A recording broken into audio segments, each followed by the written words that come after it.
Ro Khanna, everybody. We got 50,000 people watching.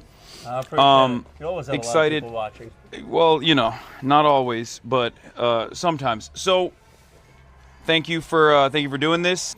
Is there anything that you specifically want to talk about today in terms of reaching out to the youth, talking to a younger audience? This is everyone's first DNC. This is my first DNC. What's your first DNC? It's my first time in Chicago. It's great. It's. I don't really like deep dish pizza. You don't like deep dish pizza? I went tried to school it in Chicago. I tried it. Where did you go? I went to Rutgers. No, I mean into deep. Oh, for deep Giovanni's. dish. Where did we go last night?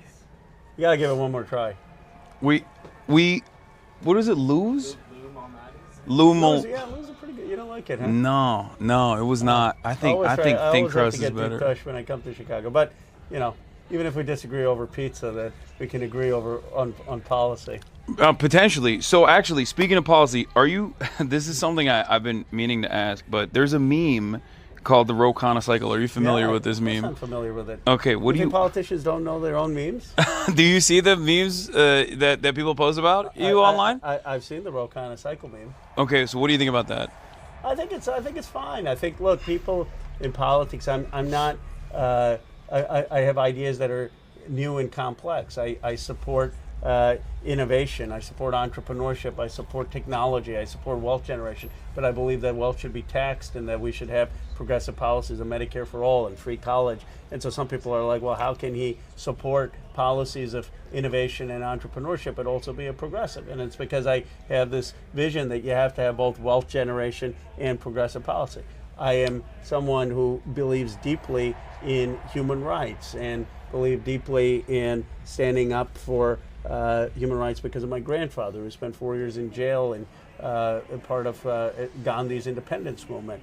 And yet I have a very hopeful and aspirational vision for America, that we can get there, and a pragmatic vision of how we get there. And so some people say, okay, are these contradictory? But I think people who are at the edge of interesting contradictions are helping shape new ideas. It doesn't mean they're always right, but I embrace that. Okay, let me ask you something about the wealth tax.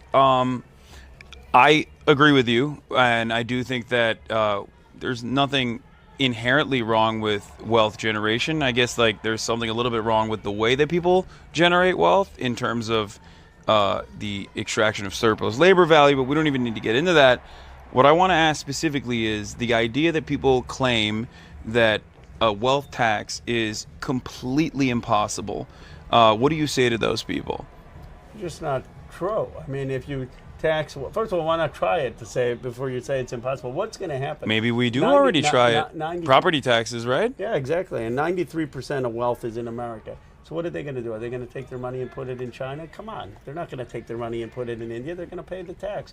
And what are they going to buy all artwork? I mean, no, they're not. They're still going to have a lot of things in assets and property and cars and stocks. And yeah, there's going to be some amount that you won't be able to tax, but that's an administrative problem that can be fixed, and you're going to be able to generate a fair amount of revenue based on that. You should also have a tax on financial transactions, of stock transactions, that a lot of other countries do. You should have a step up in basis. When you want to give your money to your kids or your grandkids, they should have to pay for the appreciation that's happened in your stock. Right now you can buy a stock at $100, it goes to $1,000, you give it to your kids, and they don't have to pay that entire capital appreciation. So there are things we can do that allow people to build wealth, but then tax it so that everyone has health care, child care. You know what the biggest challenge, Hassan, in my view in this country right now is people who are drowning in debt. You talk to 20 and 30-year-olds. They're drowning in debt because of education, because they, like me, I took out $80,000, $90,000 of loans, but it became like $160,000 because of all the interest. You kept having to pile it on. They're drowning in debt because of educational loans. They're drowning in debt because of credit card, and it's charging 30% interest. And they're drowning in debt sometimes because of medical bills. That's crazy when you have my district producing more wealth in one zip code than has ever been produced in the history of humanity. Speaking of your district, actually, what do you think is going on with the tech bro mentality that I feel like for a long time, a lot of the tech evangelists were firmly committed, it seems, to the Democratic Party.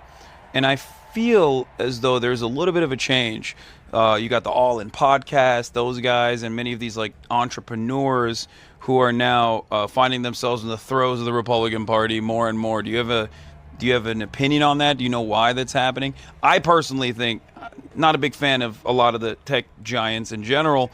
I assumed that they were always Republican, and now they're more open about it. But, was there a genuine ideological shift in Silicon Valley in your assessment?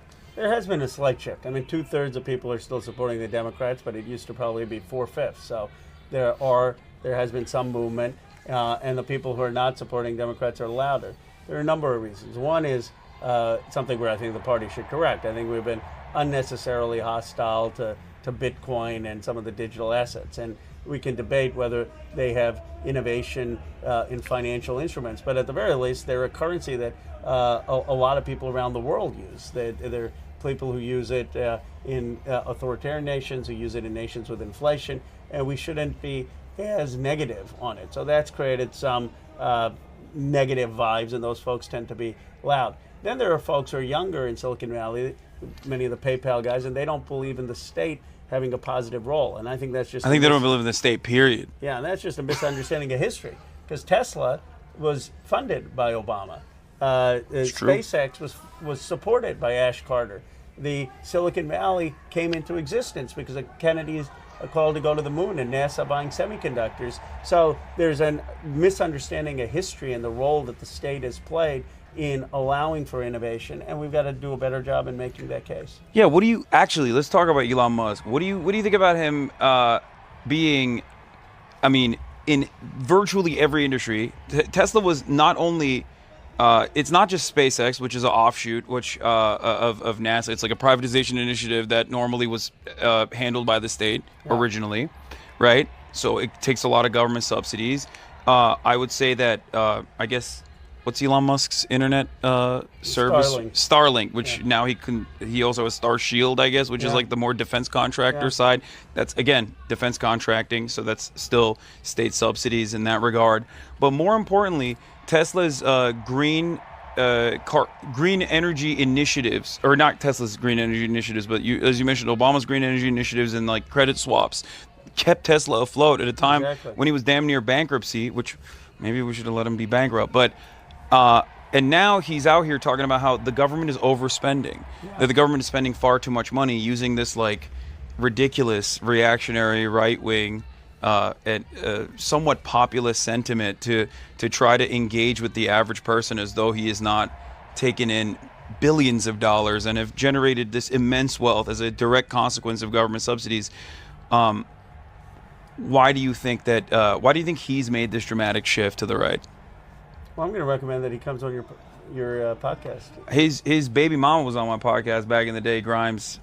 We keep in touch sometimes, but I don't think he's too fond of me. Well, I think if he believes in speech, you should have a conversation. I don't think he believes in speech. But I think that would be fascinating. It would get a lot of attention. But look, I think that I made this case directly to him. I know him. I've gone on his spaces or Twitter spaces, and I've said that the role of the state is critical to the economic engines in your companies, but also in Silicon Valley in general. And look, is there waste and duplication in government? Of course there is. And you can talk about having more efficiency in government while recognizing the role of government. But we've got to persuade people like Elon. He said he had voted for Obama twice, and I think that we can still make the case to people about why the Democratic Party in government is better for innovation, for job creation, and maybe some of them are going to be lost, but I'm hopeful that others will see the light. Do you feel like it's too much short-term thinking, like immediate profits, trying to max out the earnings every quarter instead of like having a bold agenda for the future that requires maybe a little bit of government funded research and larger government initiatives overall? I certainly think that short-termism has taken place in this country, which is why we've had the hollowing out of research and development budgets. We've had the hollowing out of investment in the country, and the government can take more long-term bets on things like the mRNA vaccine, on things like GPS, on things like the internet. There's a reason that those were funded by the government, because they weren't subject to short-term quarterly profits. And what has made America work in the past has been the combination of the two. The government funding fundamental research, fundamental science, the government funding the scaling of key industries and communities, and the private sector also innovating to commercialize, because you don't want a Soviet-like war economy where everything is being done by the government and you don't have any consumer goods. So it's the combination that has made America work. Okay.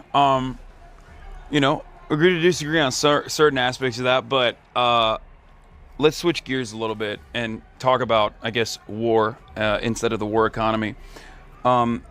There is, it seems, especially in my generation, a genuine disconnect with the way that voters feel about American foreign policy and the way that politicians react to American foreign policy. I wanted to ask you a little bit about, obviously there's protests happening outside of the DNC in terms of demanding a ceasefire in Gaza. Why do you think there is such a disconnect? One, I think there isn't a full understanding of the history of the region. As someone who has studied British colonialism because of my grandfather, British colonized India, they colonized Ireland, they got rid of all the textile industry in India and Ireland, and after the Ottoman Empire, they established colonial rule over large parts of the Middle East, including Egypt and including what is now Palestine. And the Balfour Declaration was the original sin there, where, yes, we had Jewish self-determination, which I believe in Jewish homeland, but the Palestinians were only given civil and religious rights. They weren't given political self-determination. And that was a British problem. And then from 1936 to 1939, the British, through armed violence, suppressed a lot of the Palestinian self-determination. And I just think that history isn't fully known or taught in America. And what I believe is that we need to recognize Palestinian self-determination for a Palestinian state, and recognize Jewish self-determination and the right of Israel to exist as a secure nation. And if you come with that framework, which I believe is rooted in justice, then you say, okay, we look at this conflict, and Netanyahu, we can't just continue to have a blank check to Netanyahu when he is not coming to the table on peace. We need to put pressure on Hamas, and we are putting pressure and should put pressure and condemn their atrocity on October 7th. But we also need to put pressure on Netanyahu. And instead, what is happening is usually our administration goes there, and then we basically provide cover for Netanyahu adding terms, and we say that he's accepted it and Hamas doesn't, and people keep dying. So that you actually brought up a really interesting point, because this has just happened. There was Axios reporting that just came out that Anthony Blinken, in the latest round of talks, again did the same exact thing that you just mentioned, which is to claim that Hamas actually is sullying the terms and conditions of the deal, a ceasefire proposal that America had proposed that said it was Israel's own proposal, where obviously Israel killed the principal negotiator on the Palestinian side a couple weeks prior to that. And Anthony Blinken just yesterday said, oh no, Benjamin Netanyahu agreed to the deals of this proposal. And then it came out during this, literally in the past 24 hours, that no, Benjamin Netanyahu had not agreed to the terms and conditions of the proposal once again. I personally fear, I do not want another Trump presidency. And I personally fear that, electorally speaking, obviously I think it's unconscionable. I consider what Israel is doing to be a genocide. I'm very open about that. I consider Israel, alongside all of these human rights groups, from Amnesty International, Human Rights Watch, and Israeli human rights groups like B'Tselem, to be an apartheid state even when it's not conducting offensive operations in Gaza. Having said that, however, beyond all of that, I think that there's the morality of the situation, which I think is unconscionable, but then there's also the electoral consequences of leaving someone like Benjamin Netanyahu, who is right-wing, who is very right-wing, who is aligned with Donald Trump. There's other reporting coming out now that he might even have private conversations, private correspondences about this ceasefire negotiation with Donald Trump directly. Leaving that out on the table without, while we have an election coming up, is, I think, leaving too many cards on the table for a foreign actor to potentially end up changing the trajectory of the American election in a pretty significant way.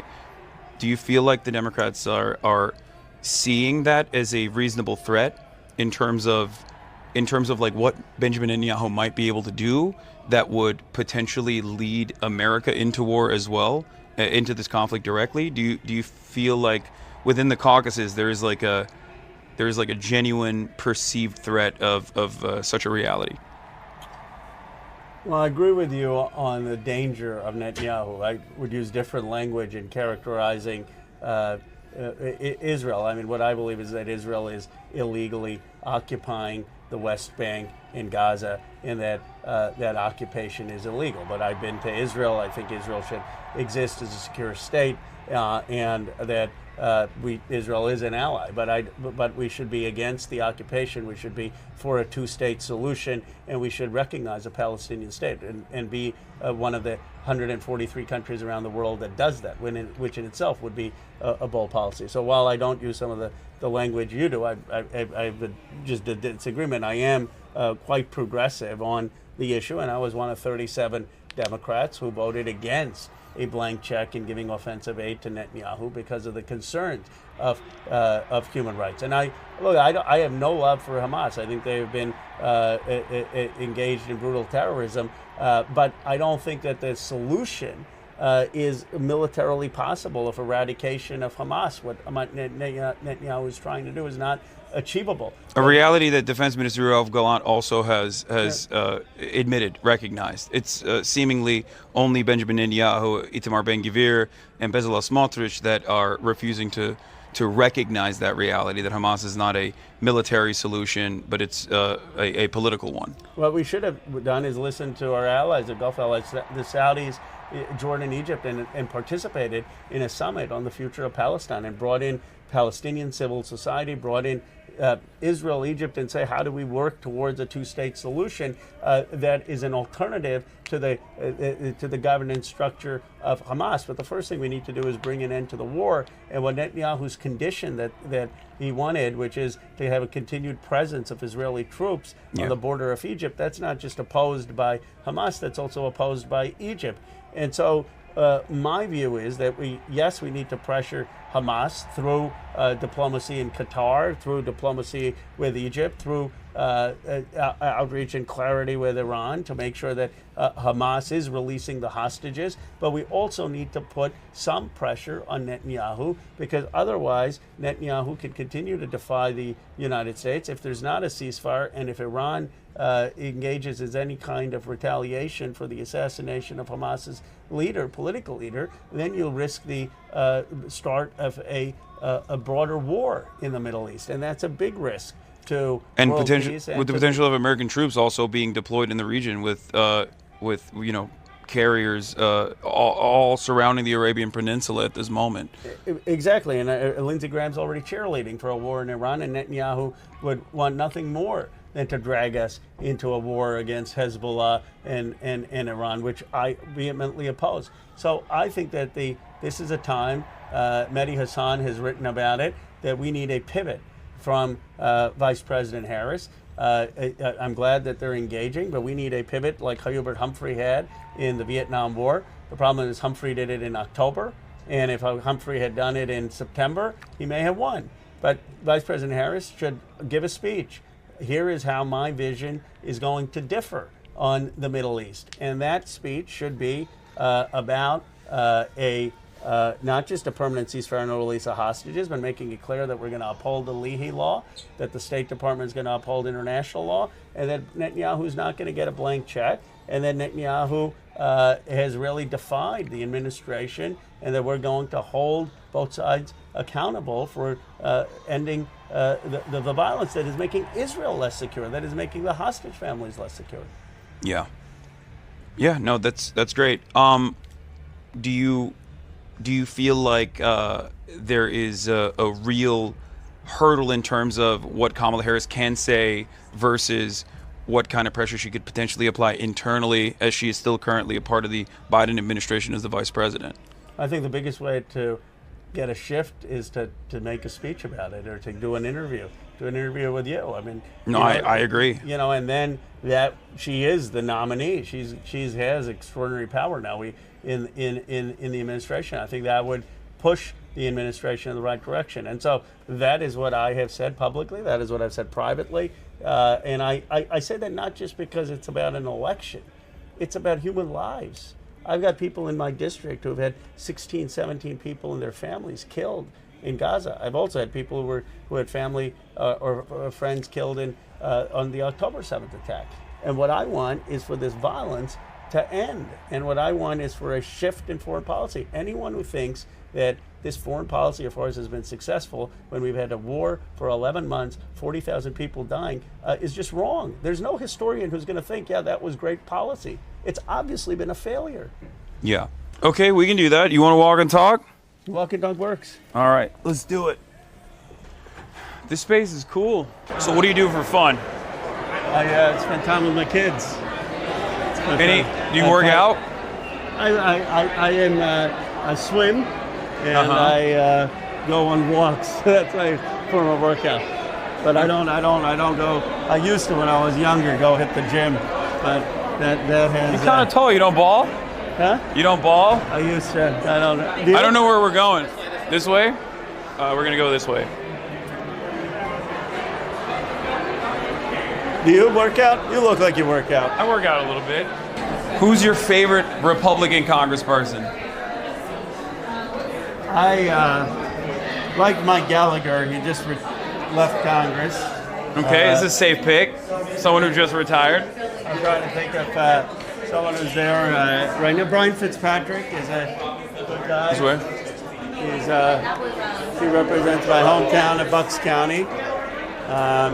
I've done a lot of builds with him.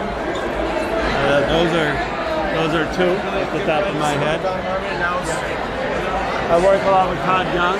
He's a senator from Indiana. We've done bills on chips and signs. Who's your favorite Democrat? Who's your favorite Democratic congressperson? I like Jamie Raskin. He's really thoughtful. Okay. He's cerebral. He understands a lot of history. I feel like a lot of people like him. Yeah. He's a nice guy. Who's your favorite, other than me?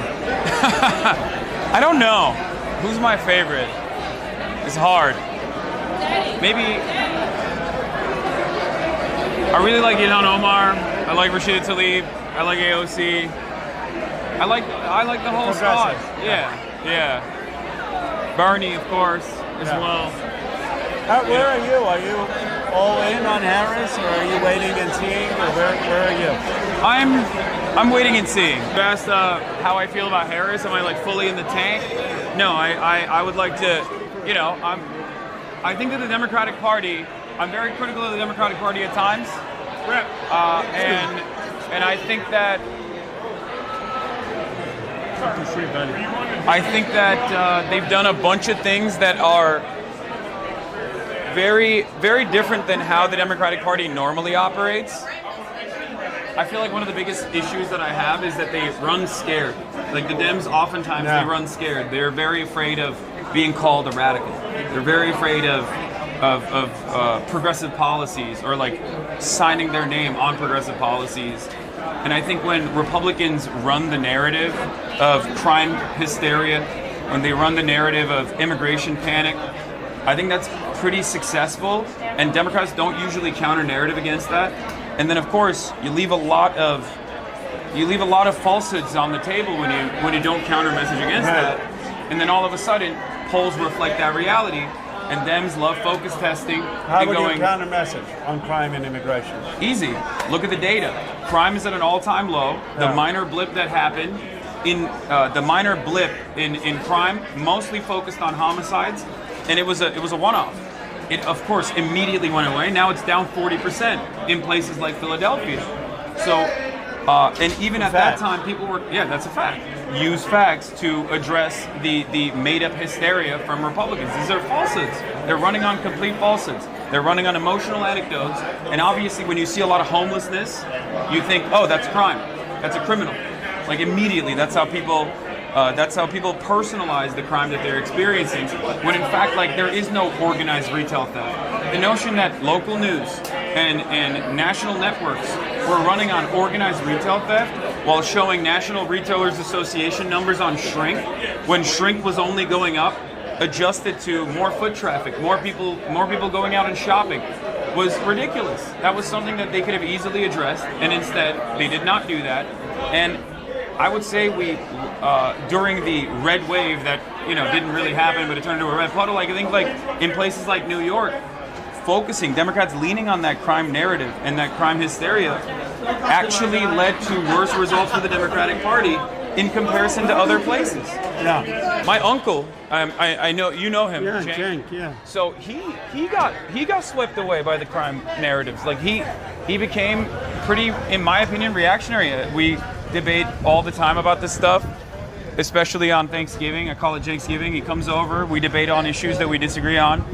And at the time I kept trying to be like, no, look at the data, like you're wrong. There is no like organized retail theft happening. There's no like progressive DAs that are, letting criminals off the hook or anything like that. And I think Larry Krasner, all things considered, not being kicked out, even though they undemocratically tried to push him out in Philadelphia, and then the murder rate going down, homicide rates going down in Philadelphia is a perfect response and a perfect example. Doing your homework and knowing your facts. Yeah, that's what I want. I want Democrats to just like address like immigrants the truth. Don't commit more crimes than those who are native born. Thank you. Exactly. The idea that like immigrants are doing unimaginable crimes on a regular basis. Donald Trump says at his rallies that hundreds of thousands of Americans are being murdered by immigrants every year. That is an abject lie. The actual data shows that it's 23 homicides per year that undocumented migrants commit. Is that the case? 23. Yeah. In the fiscal year 2024 so far, 23 homicides have been committed by undocumented migrants. How insane. And then he tries to pair that up by saying, and Republicans do this all the time, fast and loose with data. They play fast and loose all the time. They say, oh, what about the fentanyl deaths? 90% of the drugs that are crossing the southern border, or just all of American borders, are apprehended at regular points of entry. That's the Department of Homeland Security's own data, right?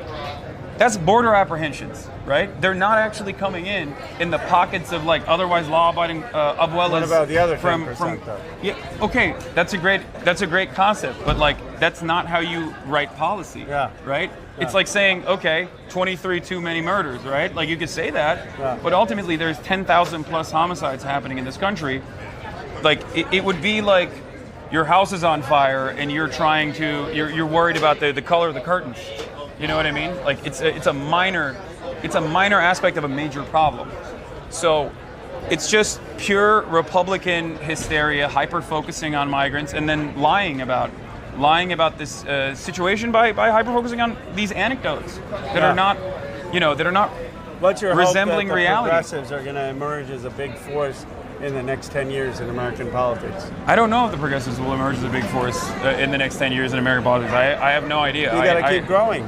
You'll get a big platform. I think overall, I try to do what I can. I care a lot about, labor unions. I care about building different forms of organizing to ensure that even if the Democratic Party is not always going to have your best interests in mind, you can at least force them. You can create like additional pressure valves to ensure that they do things, because ultimately this is a democracy and people do have to, like our elected representatives have to respond to the pressure.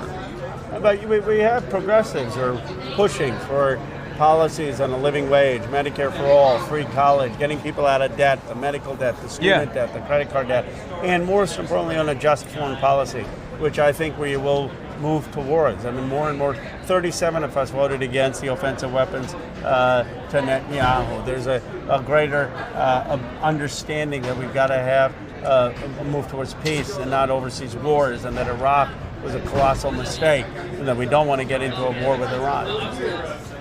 I know, but I think ultimately American foreign policy is too deeply tied to the defense contractors. So in that regard, it's very difficult. I feel like there's always bipartisanship. There's always bipartisan consensus on American foreign policy. I don't know. I just don't think that Americans also, by and large, care about foreign policy all too much. Even with respect to Israel and Palestine, it's at the forefront of a lot of people's minds. But ultimately, they won't make. I think the Democratic Party and the Republicans both rely on people not making an electoral calculation on that, on a foreign policy. But as you mentioned with LBJ, foreign policy is not usually top of mind until it becomes the only thing that people care about. And I think leaving so much of this conversation in the hands of Netanyahu with the bear hug strategy is a genuinely, like, I can't comprehend it. Like, I think it's a genuinely scary prospect. Yeah. Both a scary prospect from, the continuation of Israel's offensive siege in Gaza, which is, completely unacceptable, but also genuinely scary because there is a capacity to open up a multiple front war here, and that would require American troops. Well, that's what needs to be avoided, and that's why we need a pivot. Yeah. And, but I think that progressives like me calling for that and voting that way and trying to shift the policy, and I'm hopeful that the vice president will do it. I think it'll be helpful for her in reestablishing trust with the hundreds of thousands of voters she'll need, not just in Michigan, but in a lot of these battleground states. Yeah, we'll see. I hope. I mean, I'm waiting to see something from the Harris ticket that shows that. But I think that a deviation on foreign policy requires genuine ideological commitment, an ideological commitment to peace. Yeah. And I don't know. I think that Kamala Harris wants to win, and I like that. I think that's good. I hope that they make that calculation and choose to do the right thing in that regard. But I think people want assurances, I understand that. There are too many people who have died. And for me, it's personal, given my grandfather's history with colonialism, that we have a just recognition of the Palestinian self-determination in addition to a secure Israel. And I look forward to continuing this conversation in the months and years ahead, because I think you're a very important progressive voice, even where we don't see always eye to eye, and you may not always agree with me. I think that we've got to have more open conversation, honest conversation, and we've got to move this country in a direction that recognizes that so many people have been left out economically and that has a more just foreign policy. Yeah. All right. Well, thank you so much. Appreciate it. All right. Thank you.